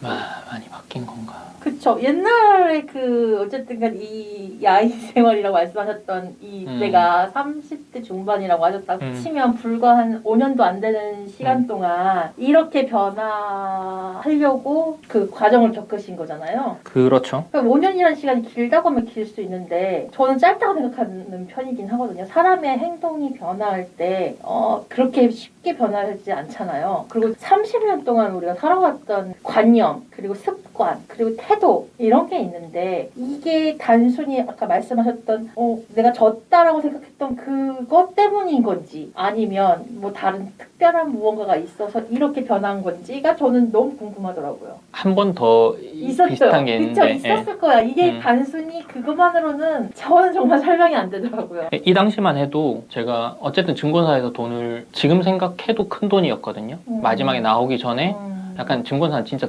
돈을 많이 주죠. 네. 아니다. 많이 받아서 오히려 땡큐 이러면서 이제 빨리 나왔는데 네. 그때는 그래서 그렇게 돈을 쓰면서 보내는데 아까 이제 생계에 대한 걱정은 했다고 했지만 그렇다고 해서 내가 뭔가 직장을 가야겠다라는 거나 이런 판단을 계속 안 하고 돈과는 좀 먼 선택들을 하면서 스스로 약간 그때는 오독이라고 표현하는 게 맞는 것 같은데 잘못 읽은 거죠. 어떻게 보면 오덕? 오독. 그러니까 그 독서할 때 잘못 읽은 거죠.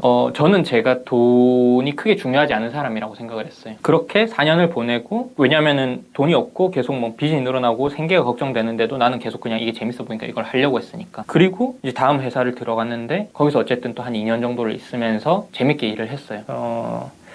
그렇게 하고 그 회사에서 한 번 더 나왔거든요. 그리고 또 한 1년 정도에 요즘 뭐 갭이어라는 표현도 쓰고 그때도 뭐 다른 도전을 또 한다고 스타트업 스쿨이라는 데 가서 이제 그때는 본격적으로 내가 그래 이번엔 스타트업을 좀 만들고 뭔가를 도전을 해보자 라고 했는데 그때도 비슷하게 흐지부지 됐어요. 1년을. 근데 그 시기를 거치면서 좀 명확하게 깨달았던 것 같아요. 내가 이 4년을 보내는 시간 동안 왜 내가 그만큼 추진력이 없었을까? 외부의 압력이 없어서 그랬나? 내가 나에게 너무 관대해서 그랬나? 저는 그냥 그렇게 생각했거든요. 근데 그 이후에 1년을 한 번 더 비슷하게 보내면서 그때도 제 행동력이 굉장히 떨어지는 걸 느꼈거든요. 근데 좀 다르게 생각을 했어요. 내가 돈에 관심이 없는 게 아니라 사실은 그 한 달 뒤에 닥쳐올 그 비용에 대한 청구서를 어떻게 계산할지에 대한 게 머릿속 한켠에 계속 자리 잡고 있는 거 아닌가? 라는 생각을 한 거죠. 그러니까 우리가 나는 지금 여기에 집중을 하고 있어 라고 하지만 사실은 뭐 그렇잖아요. 뭐 그 어떤 일상적인 거에서 계속 나의 신경을 잡아 끄는 것들이 있으면은 내가 여기에 집중을 하지 못하는 이유가 여기에 관심이 없거나 내가 이걸 진정으로 원하지 않아서가 아니라 사실은 얘가 에너지를 뺏고 있는 걸 수도 있다는 생각이 드는 거죠. 어렵다. 지금 개념이 되게 지금 살짝 알 것 같으면서도 헷갈려요. 예를 들면은 이런 거예요. 저희가 왜 처음에 이제 회사를 나올 때도 직장에 내가 시간을 들이고 있는 만큼 에너지를 뺏긴다고 얘기를 했잖아요. 네네네. 사람들은 배수의 진이라고 얘기를 하죠. 누군가는 그게 작동하는 사람이 있다고 생각을 하거든요. 그러니까 내가 1년 뒤면 돈이 떨어져. 나는 완전 파산이야. 그러면은 나는 그 1년 동안 미친 듯이 치열하게 살 수 있겠지? 그게 이제 배수의 진을 치는 방식이잖아요. 근데 그게 동작하는 사람도 있는 것 같긴 하거든요. 다 없다고 할 순 없죠. 근데 저한테는 동작을 안 했던 거예요. 왜? 그러니까 내가 1년 뒤에 망한다고 생각하면은 저는 보통 1년 뒤가 아니라 한 달 뒤, 3개월 뒤였거든요. 그만 여유가 없었군요. 네. 그러면은 그게 머릿속 한켠에 계속 돌아가고 있는 거예요. 지금 100만 원을 벌어야지 이번 달을 사는데 지금 100만 원을 못 벌고 0원을 벌면은 다음 달엔 200만 원을 벌어야 되는데 그러니까 지금 하는 것이 그냥 한 번의 시도가 아니라 100만 원을 반드시 벌어내야 되는 일인 거죠. 네, 맞아요. 그러니까 저는 통장이 마이너스여도 나는 평온하게 살 수 있는 사람이라고 생각을 했고 내가 원하는 도전을 할 수 있는 사람이라고 생각을 했는데 내가 돈에 좀 덜 매여 있는 사람이라고 생각을 덜 했는데 관심이 있는 사람. 네. 완전히 아닐 수도 있다는 생각을 하니까 그 방향이 맞아 보이는 거죠. 금전적 안정이 중요하다라는 걸 알게 된 거죠. 그러니까 그전에는 의도적이었든 무의식적이었든 나는 이게 괜찮은 것 같아. 그러니까 내가 4년 동안 돈 없이도 이렇게 살았지. 그러니까 나는 돈이 뭐 엄청 중요하진 않아. 라고 생각을 하고 나는 실제로 도전하고 싶은 게 있고 그거 하면은 어느 순간이든 치열하게 할 거야. 왜냐하면 제가 직장 다닐 때는 그래도 그 일들에 엄청 치열하게 했거든요. 월급 수준과는 상관없이. 최선을 다해서. 예. 그래서 그렇게 할 거다라고 생각을 했는데 알고 보니까 밖에 나와서 특히나 불안정할 때 월급이 없을 때는 내 삶이 안정적인 게 내가 뭔가 더 도전적이고 더 행동력 있게 할 수 있는 근간이 된다는 걸 그 한 번의 추가 경험으로 이제 느낀 거죠. 네, 맞습니다. 네. 그래서 지금은 안정적이죠.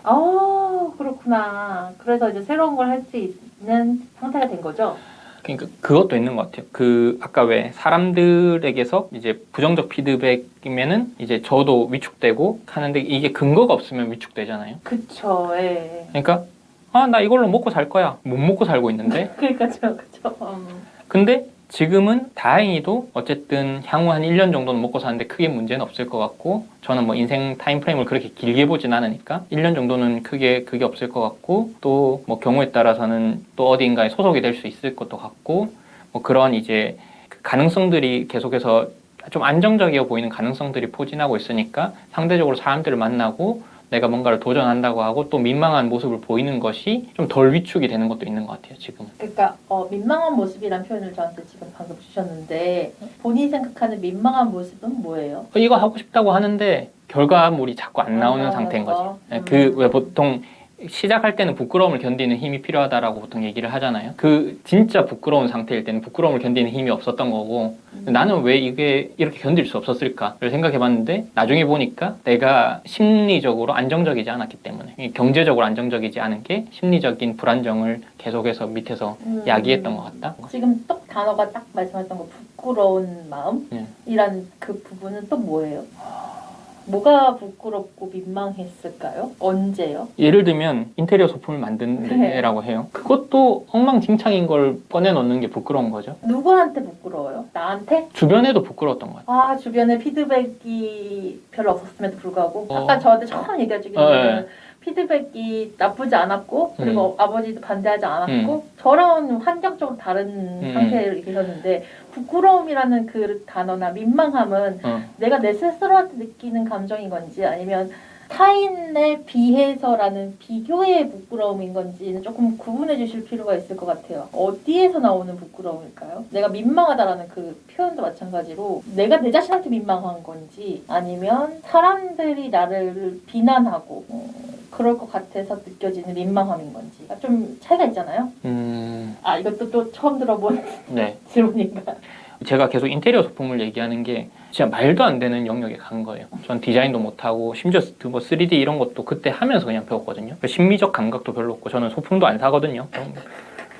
예쁜 쓰레기도 잘 안 사는데 아무튼 그래서 이제 친구들이랑 농담처럼 그런 얘기를 하는데 게임을 할 때 이제 생각보다 인생이 이지 모드여서 삶이 너무 평이하게 느껴져서 이거는 내가 너무 잘할 것 같은데 하고 이제 슈퍼 하드 모드로 들어간 거죠. 그러니까 우리가 학창 시절을 겪고 이렇게 자연스럽게 어떤 이력이라거나 이런 걸 쌓아 올라오면은 생기는 그게 나한테는 무기가 되는 거잖아요, 사회에서. 그 무기들을 하고 이렇게 뭐 사냥을 하고 하다 보니까 이게 너무 쉬워 보인 거지, 세상이. 그래서 무기 필요 없어, 갑옷 필요 없어, 나 반주 한 장만 입고 저기 사냥터로 저쪽 사냥터에서 나 다시 한번 성공해.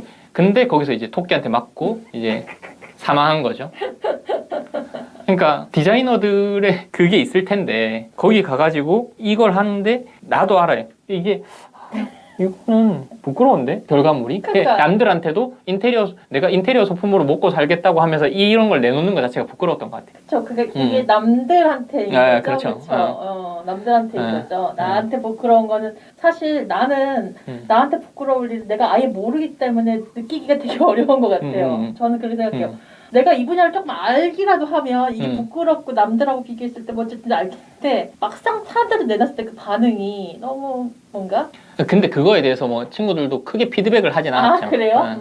근데 약간 지금 생각하면은 저러다가 언젠가 아닌 길이니까.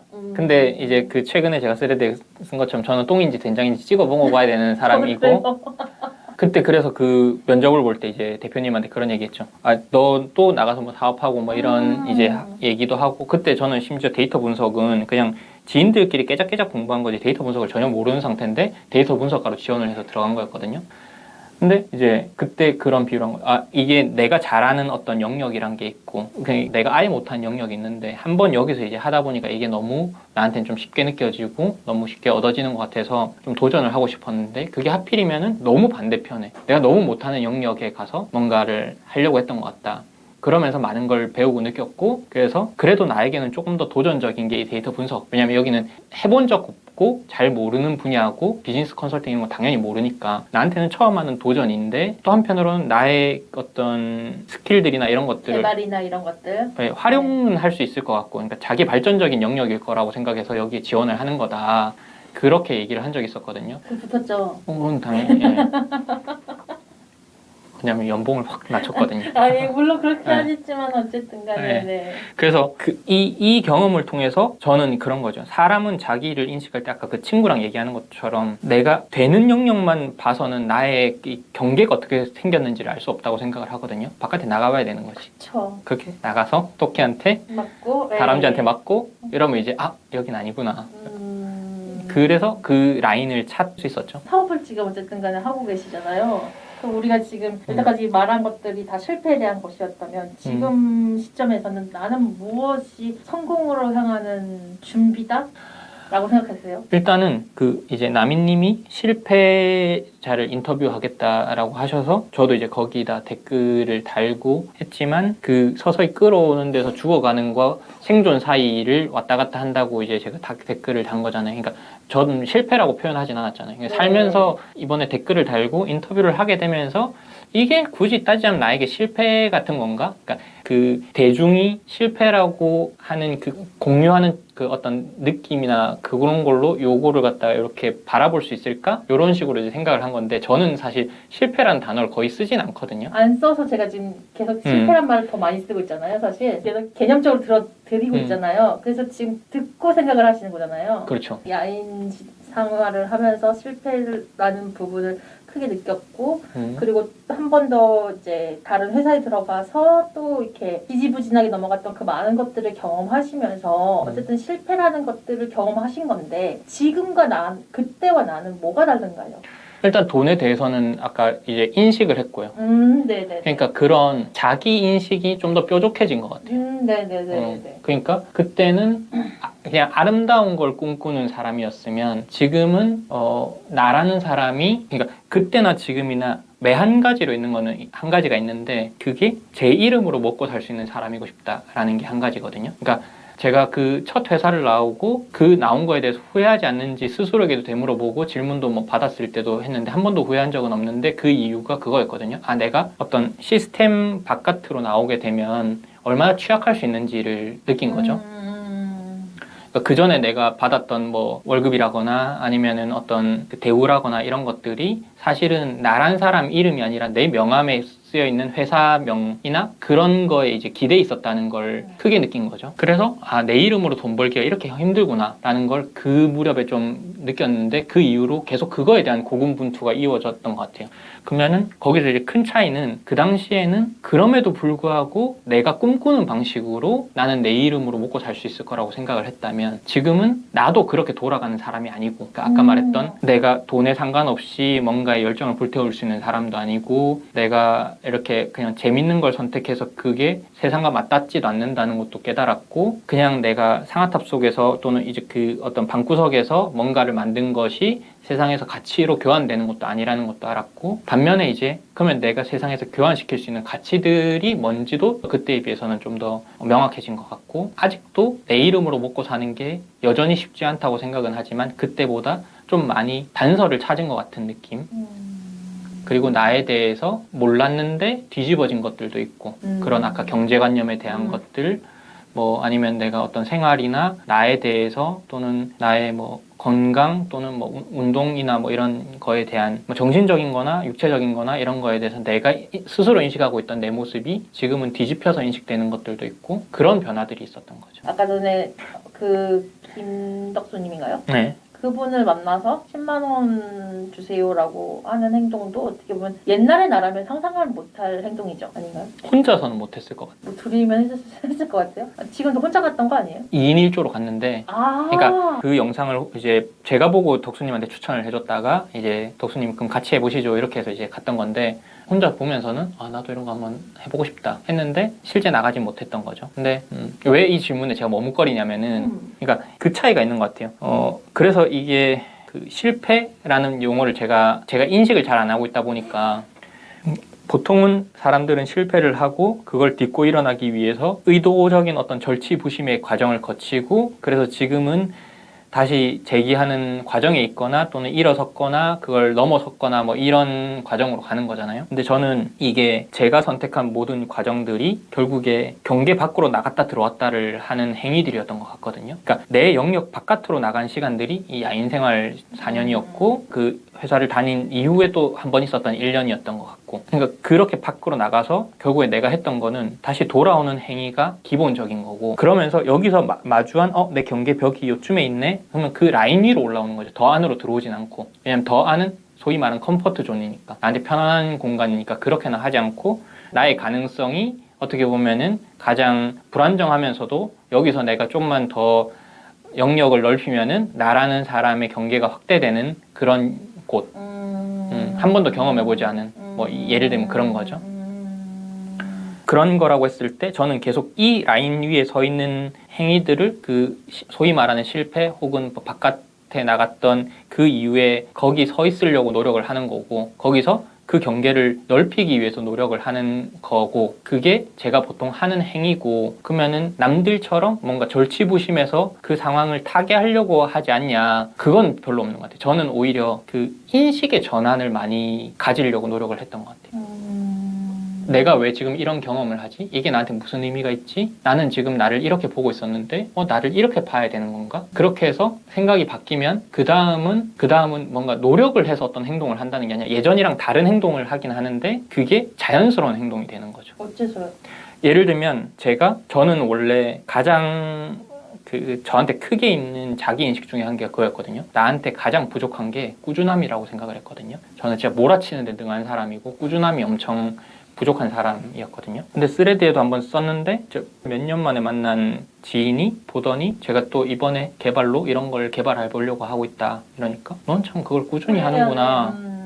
근데 저는 그게 꾸준하지 않았거든요. 왜냐하면 맞아요. 옛날에 하다가 포기하고 또 중간에 하려다 포기하고 이랬었으니까. 근데 그걸 갖다가 멀리서 본 사람은 그게 연결이 돼 있는 것처럼 보이는 거죠. 그래서 놓지 않았다잖아. 놓지 않았다. 예, 그러니까 내가 꾸준하다고? 그리고 나서 이제 소소하게 그런 걸 또 해봤어요. 그 아까 가계부를 썼다고 했는데 그 가계부를 써서 인증하는 인스타 계정을 하나 만들고 해봤거든요. 한 2년인가 넘게 하루도 빠지지 않고 계속 인스타를 올렸던 것 같아요. 근데 나중엔 그게 의미가 없다고 생각해서 이제 계정을 아예 없애버렸는데, 그러니까 내가 하려면 할 수 있는 사람이구나, 이 꾸준함에 대해서. 다만 거기에 의미를 부여하지 않고 세상에 재밌는 게 너무 많으니까 계속 눈을 돌렸을 뿐이지. 그래서 지금은 그냥 뭐 블로그 하고 뭐 스레드 쓰고 이런 콘텐츠 발행하는 거에 대해서 지인들이랑 모임을 해서 했는데 지금 60일 넘게 저만 벌금 한 푼 안 내고 계속 가고 있거든요. 우리 ENFP가 되게 성실해요. 꾸준하고. 그러니까 그런 걸 듣고 나면 나도 그럴 수 있구나 라고 생각하고 그걸 하게 되는 거죠. 네, 맞아요. 그래서 그러면은 인지하고 안 하고가 되게 크더라고요. 그러니까요. 그래서 그러면은 꾸준한 사람이 되기 위해서 노력했냐라고 하면은 저는 노력한 기억이 별로 없어요. 근데 인식은 바뀐 거죠. 그래서 예전과 다른 행동을 하고는 있죠.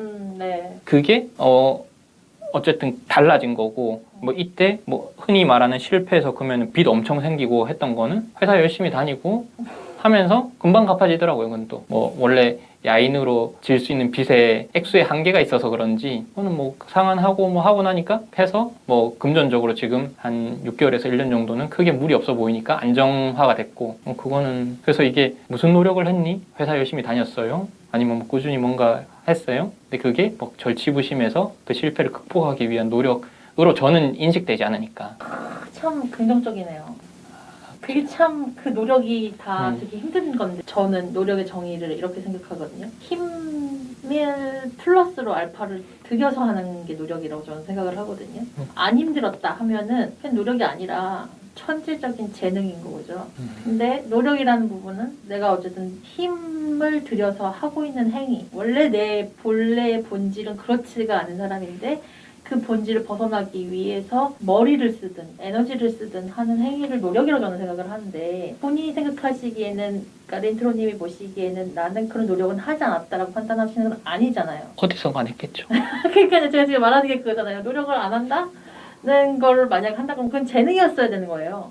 그냥 자동으로 그냥 쉽게. 근데 그래서 저는 좋아하는 일을 하는 게 저한테 엄청 크게 그러니까 의미가 있었던 것 같아요. 그렇죠. 그러니까 그 다음에 바로 들어갔던 직장이 연봉을 진짜 제가 그 다음 연봉 협상에서 대표님한테 대표님 저 2달 벌어서 1달 살아요 이렇게 얘기를 해. 왜냐면 그 전에 빚이 많았으니까. 그래서 저 연봉 이 정도는 맞춰주셔야 돼요. 그래서 연봉을 한 번에 크게 이렇게 올린 적이 있었거든요. 어쨌든 근데 그것과 상관없이 거기 들어가서 처음 한 거의 7개월, 1년 정도를 거의 막 밤새는 것도 너무 당연하게 했고 근데도 일이 너무 재밌었거든요. 그래서 엄청 몰두해서 했고 덕분에 이제 금방 인정을 받았고 뭐 그런 과정들이 있었거든요. 그러니까 제가 과거를 잘 기억하지 않는다, 또 대부분 긍정적으로 기억한다 이런 거 했을 때 그거 하는 동안에는 욕도 하고 막 인상 쓰고 진짜 힘들어 했단 말이죠. 근데 프로젝트가 그냥 잘 끝나면 만사 오케이 해피하고 잘했네 끝인 거예요. 그러니까 그때가 엄청 힘든 시간으로 별로 기억되진 않는데 당연히 밤새서 가서 고객사에서 PT하고 뭐 그런 것도 다반사였으니까. 세이브 포인트에서 세이브를 할 때 내가 여태까지 중간중간에 세이브했던 것들을 똑같은 칸에다가 딱 저장할 때 어쨌든 잘 끝났으니까 해피엔딩 딱 저장하면 그게 끝이잖아요. 그렇죠. 그 전에 세이브 포인트는 남지 않잖아요. 그렇죠. 그 얘기 하시는 거죠? 그렇죠. 본인은 그렇게 단순화되어 있다 내가. 그런 것 같아요. 네, 좋은 성격이에요. 나를 위해서 내가 저장할 수 있는 그 범주를 과거에 굳이 힘들었던 거를 굳이 저장해 놓지 않고 해피엔딩만 저장해 놓는 순환 방식이신 것 같아서 저는 되게 긍정적이라고 봐요. 저도 그런 걸 보통 자기 합리화라고 그렇게 얘기를 하잖아요. 근데 결국에 저는 삶은 본인이 기억하는 거고 내가 이걸 갖다 어떻게 해석하고 인식하고 수용하고 결국에 소화시킬 것이냐의 문제라고 생각을 하거든요. 그렇게 봤을 때 그게 남들한테 피해를 주지 않고 그 다음에 내가 나에 대해서 긍정적 인식을 가지는 데 있어서 도움이 되는 거라면은 괜찮지 않나? 라고 생각은 그러면 뭐 실패한 게 없으시네요. 경험이라고 저는 그래서 표현을 하죠. 작은 발걸음 느린 숨결 길이 없던 어둠 속에 멈춰 넘어진 채로 울고 있던 날 빛을 찾아 꿈을 키웠어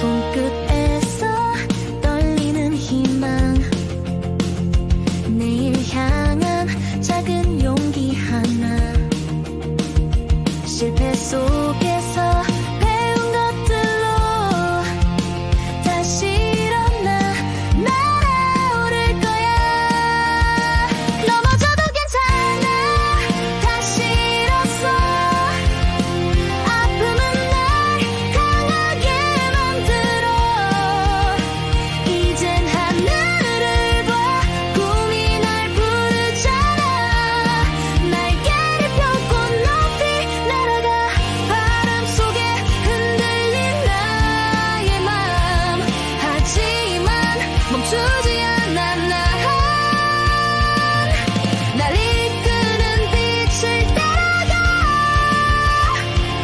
희망 속에 새롭게 태어나 넘어져도 괜찮아 다시 일어서 아픔은 날 강하게 만들어 이젠 하늘을 봐 꿈이 날 부르잖아 날개를 펴고 높이 날아가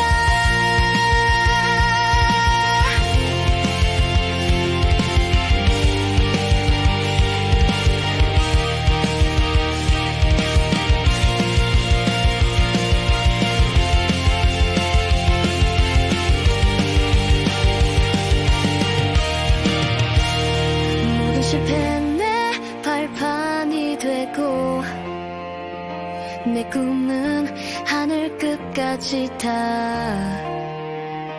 빛나는 내일을 향해 날아가 이젠 자유롭게 나는 새처럼